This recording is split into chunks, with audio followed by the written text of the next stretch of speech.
بسم اللہ الرحمن الرحیم۔ معزز سامعین السلام علیکم۔ روزہ دین اسلام کا اہم رکن ہے۔ یہ فرض بدنی عبادت ہے اور گناہوں اور برائیوں سے ایک مسلمان کے لیے ڈھال ہے، لیکن چند ایسے اعمال بھی ہیں جو روزہ کو مکروہ کر کے اس کے ثواب کو نہ صرف ختم کر دیتے ہیں بلکہ انسان کو سخت گناہگار اور عذاب الہی کا مستحق کر دیتے ہیں۔ نمبر 1، نماز باجماعت ادا نہ کرنا۔ روزہ دار تمام ان قولی اور فعلی عبادات کو بجا لائے جنہیں اس کے اوپر اللہ تعالیٰ نے واجب قرار دیا ہے۔ ان میں سے سب سے اہم فرض نمازیں ہیں جو کلمہ کے بعد اسلام کا سب سے زیادہ تاکیدی رکن ہے، لہذا ضروری ہے کہ روزہ دار ارکان و واجبات اور شرطوں کے ساتھ اس کی ادائیگی کا اہتمام کرے، وقت کی پابندی کے ساتھ مسجد میں جماعت سے نماز پڑھے، کیونکہ باجماعت نماز اس تقویٰ کا ایک حصہ ہے جس کے لیے روزہ فرض کیا گیا ہے۔ برخلاف اس کے نماز کو ضائع کرنا تقویٰ کے منافی اور عذاب الہی کا سبب ہے۔ ارشاد باری تعالیٰ ہے، پھر ان کے بعد ایسے ناحلف پیدا ہوئے کہ انہوں نے نماز ضائع کر دی اور نفسانی خواہشوں کے پیچھے پڑ گئے، سو ان کا نقصان ان کے آگے آئے گا۔ سورہ مریم۔ واجب ہونے کے باوجود بعض روزہ دار باجماعت نماز کی ادائیگی میں کوتاہی سے کام لیتے ہیں، حالانکہ قرآن مجید میں اللہ تبارک و تعالیٰ نے اس کا حکم دیا ہے۔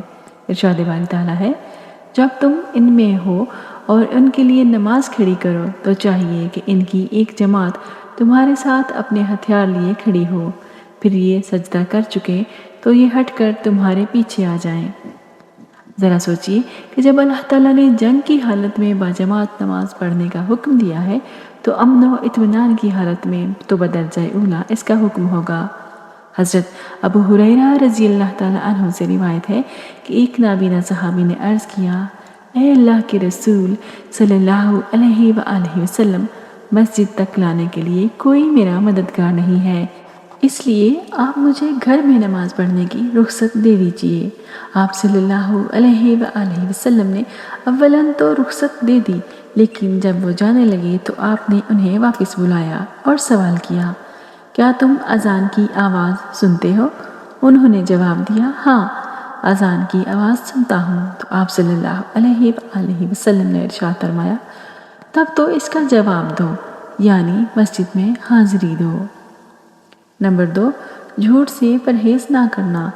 روزے کے واجبی آداب میں یہ بھی داخل ہے کہ روزہ دار ایسی تمام اقوال و افعال سے پرہیز کرے جنہیں اللہ اور اس کے رسول نے حرام قرار دیا، چنانچہ جھوٹ سے پرہیز کرے۔ واقعہ کے خلاف خبر دینے کو جھوٹ کہتے ہیں، اور سب سے بڑا جھوٹ اللہ اور اس کے رسول پر جھوٹ بولنا ہے، جیسے کسی حرام کام کی حلت اور حلال کام کی حرمت کی نسبت اللہ اور اس کے رسول کی طرف کرنا۔ ارشاد باری تعالیٰ ہے، کسی چیز کو اپنی زبان سے جھوٹ موٹ نہ کہہ دیا کرو کہ یہ حلال ہے اور یہ حرام ہے، کہ اللہ پر جھوٹ بہتان باندھ لو۔ سمجھ لو کہ اللہ تعالیٰ پر بہتان بازی کرنے والے کامیابی سے محروم ہی رہتے ہیں۔ رسول اللہ صلی اللہ علیہ وآلہ وسلم نے فرمایا، جو جھوٹی بری بات کہنا اور اس پر عمل کرنا نہ چھوڑے تو اللہ کو اس کے بھوکا پیاسا رہنے کی کوئی حاجت نہیں۔ نمبر 3، غیبت سے پرہیز نہ کرنا۔ روزہ دار کو غیبت سے بھی پرہیز کرنا چاہیے۔ اپنے بھائی کی ناپسندیدہ بات یعنی عیب کو اس کے پیچھے بیان کرنا غیبت ہے۔ آپ صلی اللہ علیہ وآلہ وسلم کا ارشاد ہے، تو اپنے بھائی کا عیب بیان کر رہا ہے، اگر اس میں پایا جا رہا ہے تو یہی تو غیبت ہے، اور اگر اس کا عیب جو بیان کر رہا ہے وہ اس میں نہیں ہے تو نے اس پر بہتان باندھا ہے۔ نمبر 4، چغل خوری سے پرہیز نہ کرنا۔ روزہ دار کو چاہیے کہ چغل خوری سے پرہیز کرے۔ چغل خوری یہ ہے کہ ایک شخص کی بات دوسرے شخص تک فساد و اختلاف کی غرض سے پہنچائی جائے۔ چغل خوری گناہ کبیرہ ہے۔ اس سے متعلق اللہ کے رسول صلی اللہ علیہ وآلہ وسلم کا فرمان ہے، چغل خور جنت میں داخل نہ ہوگا۔ نمبر 5، دھوکہ دہی سے پرہیز نہ کرنا۔ روزہ دار کو چاہیے کہ خرید و فروخت، پیشہ ورانہ مزدوری اور رہن وغیرہ جیسے معاملات میں دھوکہ دہی سے بچتا رہے، اور ہر مشورہ اور نصیحت طلبی کے وقت بھی دھوکہ دہی سے پرہیز کرے، کیونکہ